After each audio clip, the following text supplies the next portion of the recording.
मेघना बेटा, तुमको इस पुराण के बारे में कैसे पता चला? शायद अभी सच बोलना ठीक नहीं होगा। मुझे माफ कीजिएगा अंकल, मैं एक रात यहाँ अकेले आई थी, तभी मैंने उस चाबी को रखे देखा था, लेकिन वो उस तहखाने की है ये मुझे नहीं पता था। कोई बात नहीं बेटा, तुम्हारा बहुत बहुत धन्यवाद कि तुमने हमें बेरमपुर पुराण तक पहुंचाया। तांत्रिक महाराज, अब जल्दी कीजिए। तांत्रिक महाराज ने किताब को खोला और पढ़ना शुरू किया। महाराज दमयंती के जवान और खूबसूरत हो जाने से बहुत खुश थे और इस तरह राज्य के लोग निशिरमोलों के खौफ से डर में थे। ऐसे ही 3 माह गुजर गए और एक दिन प्रजा के 2 आदमी महल में पहुंचे।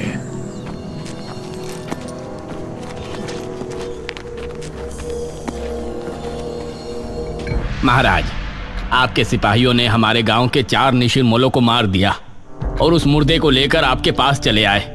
आप ऐसा क्या कर रहे हैं महाराज? प्रजा होने के नाते हमारा ये जानने का हक है कि आपने इस तरह का हुक्म क्यों दिया था और आप उन मुर्दों का क्या करते थे? इस पर महाराज कुछ बोलते उससे पहले ही दमयंती बोली, तुम्हारी हिम्मत कैसे हुई ये सवाल महाराज से करने की? दमयंती, आप हमें बात करने दीजिए। नहीं महाराज।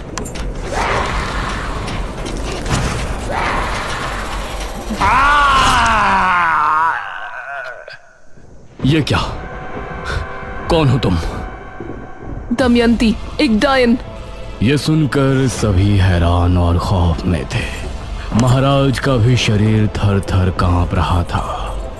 तो आपने हमसे विवाह क्यों किया? क्यों प्रेम का खेल रचाया हमारे साथ? मैं ये पति पत्नी के किसी धर्म को नहीं मानती। मैंने जो कुछ भी किया सिर्फ इसलिए किया कि मुझे समय पर मुर्दों का खून मिलता रहे और उसी से मैं अपनी उम्र को 1000 साल बढ़ा लूं। क्या? ये क्या कह रही है पिताश्री? हाँ, यही सच्चाई है और इस काम में तुमने मेरी मदद की, इसलिए मैं तुमको छोड़ रही हूँ। अब निकल जाओ दोनों पिता और पुत्री यहाँ से। इस राज्य पर अब सिर्फ मेरा राज होगा, डायन दमयंती का। ये कहकर दमयंती ने अपने हाथ की एक उंगली महाराज की तरफ की और तभी राजकुमारी और महाराज इस तरह से महल से बाहर पहुंच गए जैसे किसी अदृश्य शक्ति ने उन्हें फेंका हो। अब दमयंती सिंहासन पर बैठ गई थी। उसने एक मांत्रिक को भी अपनी शक्तियों को बढ़ाने के लिए महल में रख लिया था, जो दिन और रात बस एक कमरे में बंद काली दुनिया के मंत्रों का जाप करता रहता था। महाराज और राजकुमारी भी बहुत परेशान थे। वो एक पहाड़ी पर छिपे बैठे थे। अब हम क्या करें? हमने अपने राज्य को भी मुसीबत में डाल दिया और खुद भी फंस गए। पिताश्री, आपने बहुत बड़ी गलती की है और हमें किसी भी तरह से इससे निपटना पड़ेगा। महाराज ने कुछ सोचा, फिर बोले, हमें ब्राह्मण जी से मिलकर बात करनी चाहिए। अब वो ही हमारी सहायता कर सकते हैं।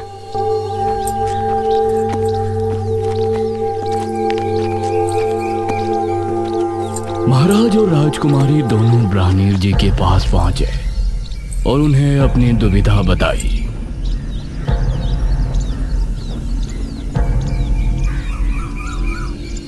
महाराज, दमयंती को मारना नामुमकिन है। उसे सिर्फ कैद किया जा सकता है। तो कैसे कैद कर सकते हैं हम उस डायनी को? पूर्णमासी की रात, मध्य रात्रि के पहर अगर उसके ऊपर तांबे के चाकू से हमला किया जाए तो उसकी शक्तियां खत्म हो जाएंगी, और अगर सुबह होने से पहले उसे अगर जमीन में गाड़ दिया जाए तो वो अगले कई सालों के लिए कैद होकर रह जाएगी। ठीक है ब्राह्मण जी, हम उसे खत्म करने का एक प्रयास अवश्य करेंगे। नहीं महाराज, यह कार्य केवल एक महान कोमल हृदय और वीर स्त्री कर सकती है। एक ऐसी स्त्री जिसकी वजह से 100 से ज्यादा लोगों की जान जाने से बची हो।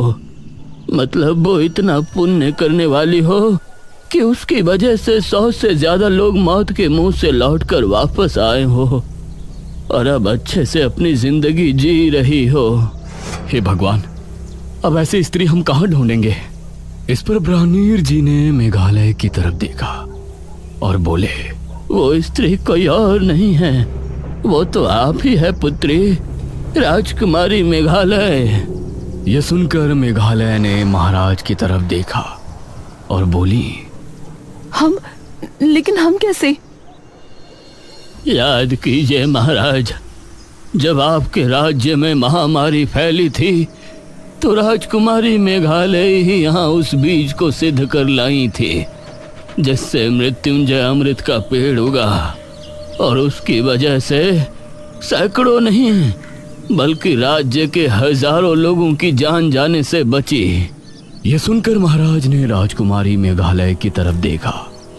राजकुमारी, अगर आप ना होती तो अभी तक हम सिर्फ उस स्त्री को ढूंढ रहे होते जिसने इतने पुण्य का कार्य किया हो। ब्राह्मीर जी, अब बताइए कि अगली पूर्णमासी कब है और उस डायन को हमें कैसे काबू करना है? दमयंती हर पूर्णमासी की रात शमशान भूमि पर बैठकर सुबह होने तक एक महामंत्र का जाप करती है। आधी रात के समय जब वो जाप में लीन होगी तो उस पर हमला करने का वही उचित समय होगा। उस पर हमला करने से पहले तुमको एक मंत्र पढ़ना होगा और बिना देर किए उस पर वार कर देना।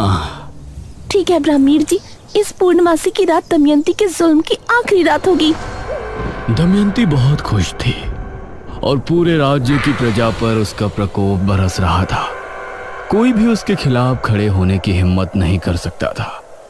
वो अपनी शक्तियां बढ़ाने के लिए हर माह कितने लोगों को अपना शिकार बनाती थी। कुछ दिन ऐसे ही गुजर गए।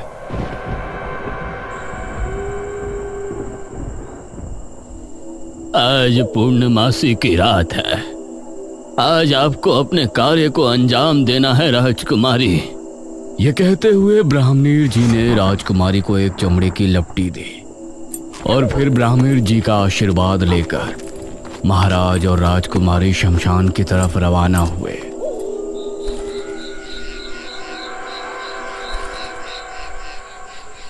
अभी दमयंती नहीं आई है, हमें सावधानी से छिपकर सब कार्य करना होगा। राजकुमारी, तुम उसे खत्म तो कर पाओगी ना? पिताजी, आप फिक्र मत कीजिए, हम कर लेंगे। अपनी प्रजा को बचाने के लिए हमारे प्राण भी चले गए तो हमें कोई संकोच नहीं होगा। आधी रात के पहर इनको घोड़ों की टोपों की आवाजें आने लगी। लगता है वो आ रही है। तभी एक रथ शमशान भूमि पर आकर रुका और दमयंती उससे बाहर उतरी। जाइए और सुबह होने से पहले वापस आ जाइएगा। यह सुनकर रथ वाला वहां से चला गया। पिताजी, आप यहीं रुककर इंतजार कीजिएगा। दमयंती एक घर में बैठकर आंखें बंद करके मंत्र जाप करने लगी।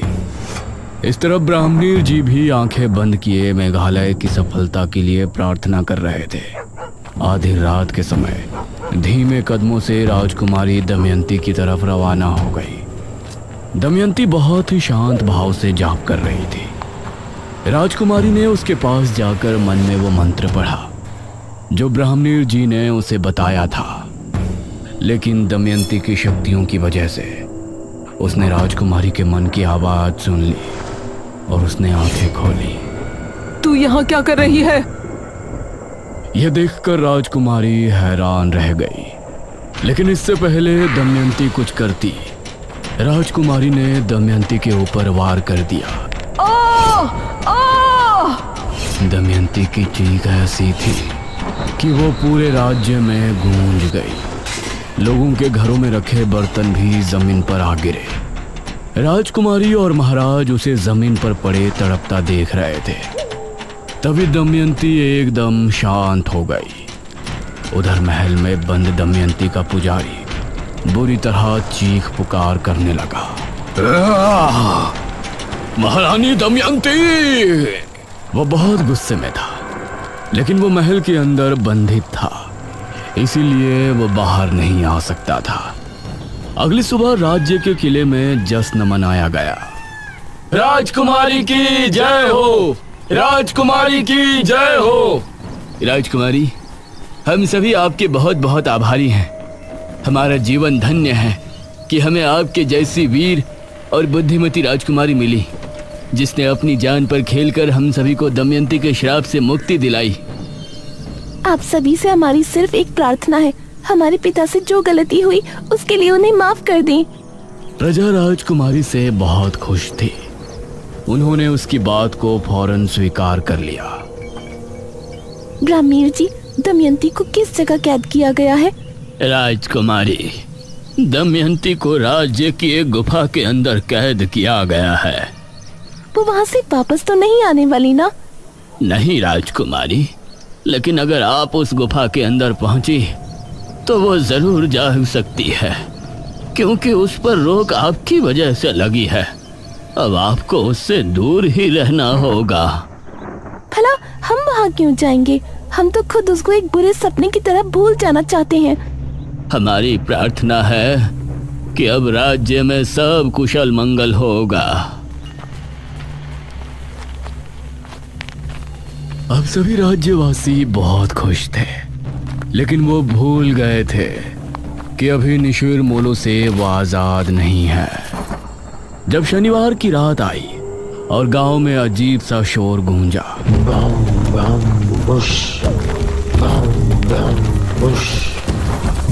तो उसे सुनकर सभी की रूह कांप उठी। अरे, ये तो निशिर मोलो की आवाज है। निशिर मोलो आए और अपने साथ 2 आदमियों को उठाकर ले गए। अगली सुबह फिर से सभा बैठाई गई।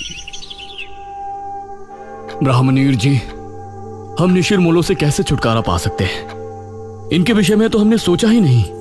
महाराज, हमें यह कहते हुए बहुत दुख हो रहा है, लेकिन निशिर मोलो को रोकना दमयंती से भी ज्यादा मुश्किल कार्य है।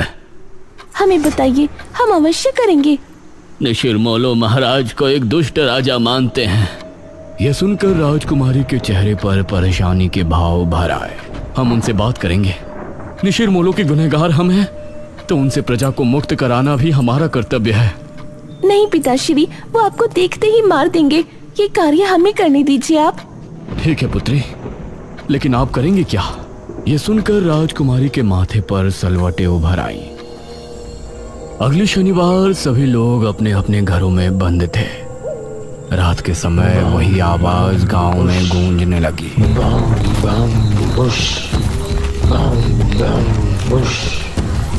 निशिर मोलो के खौफ से सभी के दिल दहल उठे थे। वो कंधे पर ताबूत उठाए राज्य में घूम रहे थे अपने नए शिकार की तलाश में।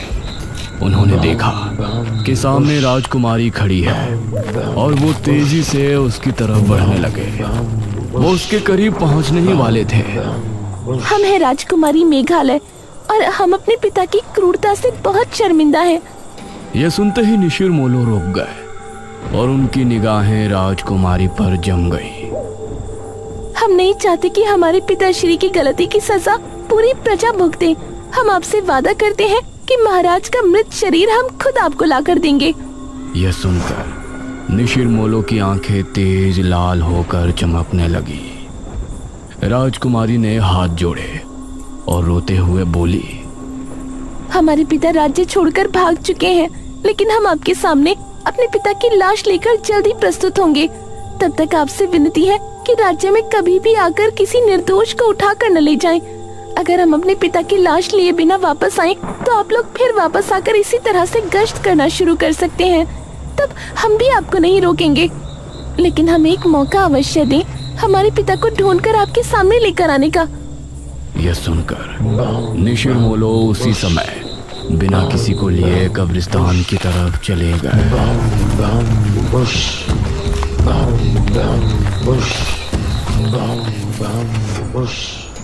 अगली सुबह सभी लोग महाराज और राजकुमारी के सामने प्रस्तुत थे। राजकुमारी, आपने उनसे ये क्यों कहा कि हम राज्य छोड़कर जा चुके हैं? क्योंकि अगर सच बोलते तो वो उसी समय यही चाहते कि हम आपको ले जाकर उन्हें सौंप दें। आपने एकदम सही फैसला किया है राजकुमारी। हमारी वजह से हमारी प्रजा मुसीबत में है। आप हमें मारकर हमारी लाश निशिर मोलो के सामने प्रस्तुत करें। यह सुनकर प्रजा हैरान थी। सभी राजकुमारी की तरफ देख रहे थे, जिसकी आंखों से आंसू बह रहे थे। हमने जो भी किया अपनी प्रजा के लिए किया, लेकिन हम अपने पिता को अपने हाथों से मारे और उनकी लाश को निशिर मोलो को समर्पित करें, ये हम नहीं कर पाएंगे। अगर ऐसा नहीं किया तो वो फिर से आएंगे। नहीं पिताजी, हम और आप आज ही ये राज्य छोड़ देंगे और अलग अलग दिशाओं में निकल जाएंगे।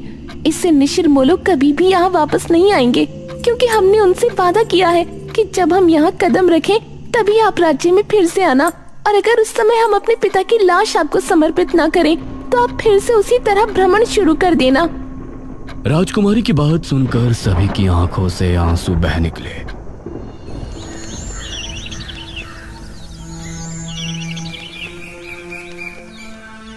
उसके बाद राजकुमारी और महाराज ने उसी दिन राज्य छोड़ दिया और फिर निशिर मोलो कभी नजर नहीं आए। इतना पढ़ने के बाद ये तांत्रिक महाराज ने पुराण बंद कर दिया। इस पुराण के हिसाब से तो जब राजकुमारी राज्य में वापस आएंगी तभी निशिर मोलो वापस आएंगे, लेकिन अब 400 साल बाद वो क्यों लौटे हैं? क्या राजकुमारी गांव में वापस आ गई है? अगर वो आई है तो है कहाँ? ये तुम कैसी बातें कर रहे हो? भला 400 साल बाद राजकुमारी वापस कैसे आ सकती है? यही तो समझ नहीं आ रहा है कि निशिर मोलो आए हैं तो कैसे, क्या वजह है उनके वापस आने की? इसमें आगे की कहानी नहीं लिखी। महाराज और राजकुमारी का बाद में क्या हुआ? नहीं पुत्री, पुराण समाप्त हो गया। मेघना की उत्सुकता देखकर इशिता को बहुत हैरानी हो रही थी। इतना सब कुछ जानने के बाद भी वही सवाल सबके सामने था कि निशिर मोलो वापस क्यों आए।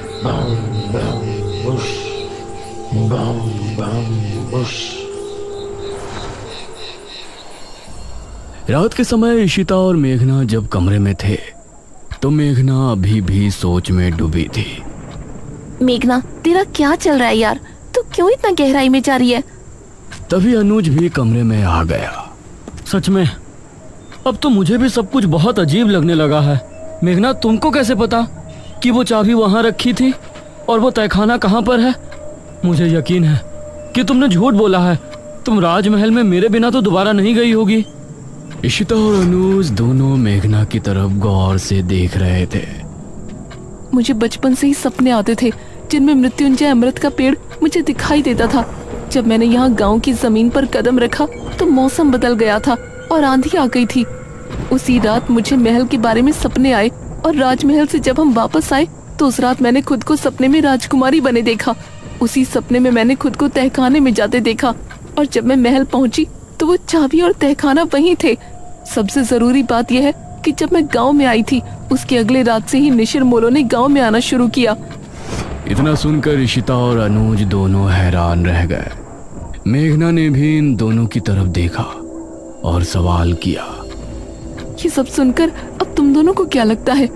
इसका मतलब है कि पिछले जन्म में तुम ही राजकुमारी मेघना थी और निशिर मोलो इसलिए गांव में वापस आए क्योंकि तुम यहाँ वापस आ चुके हो। हाँ, ये सब मेरी वजह से हो रहा है। हे भगवान, तो अब हम क्या करेंगे? क्या हमें यहाँ से चले जाना चाहिए? नहीं, मुझे नहीं लगता कि उससे कोई फायदा होगा। या तो वो मुझे लेकर जाएंगे या फिर महाराज की लाश। ये तीनों अब गहरी सोच में डूब गए और उस तरफ तांत्रिक महाराज और गांव के लोग भी परेशान थे। इस कहानी में आगे क्या होगा?